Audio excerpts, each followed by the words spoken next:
Welcome to your dental guide. आज हम बात करते हैं अकलदाड़ की, जिसे थर्ड मोलर या विजडम टूथ भी कहा जाता है।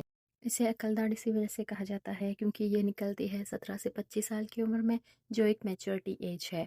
आजकल अक्सर लोगों को इस दाढ़ का प्रॉब्लम रहता है, या तो निकलते वक्त बहुत ज़्यादा दर्द या इन्फेक्शन हो जाता है, या तो फिर निकलती ही नहीं है, जबड़े के अंदर ही फंस जाती है। अब जैसे ही हम सॉफ्ट और प्रोसेस डाइट की तरफ जा रहे हैं, तो हमारे मसल्स को इतने फोर्सेस लगाने की ज़रूरत नहीं पड़ती है, और ऐसे बोनी ग्रोथ भी कम होती है। बस इसी वजह से ही हमारा जाँ का साइज़ कम होता जा रहा है। अब जाँ का साइज़ तो कम हो रहा है, लेकिन टूथ नंबर उतने ही है। यही एक मेन रीज़न है विज़डम टूथ के प्रॉब्लम का। डिपेंडिंग ऑन स्पेस, ये दांत 3 पैटर्न्स में निकल सकता है। सबसे पहला है फुली इरप्टेड। ये हैं वो 27% लकी लोग जिनके ये दांत मुकम्मल तौर पर निकलते हैं बगैर किसी प्रॉब्लम के और फुली फंक्शनल होते हैं।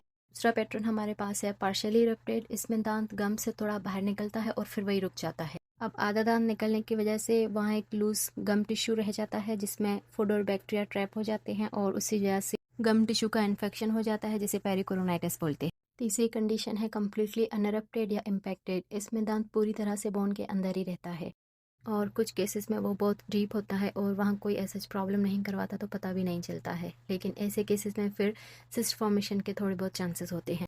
बाकी केसेस में ये इम्पैक्टेड टूथ बोन में सुपरफिशियली प्लेस्ड होता है, वहाँ फिर ये साइड वाले टूथ को भी डैमेज कर सकता है। Thank you for watching. Follow for more videos.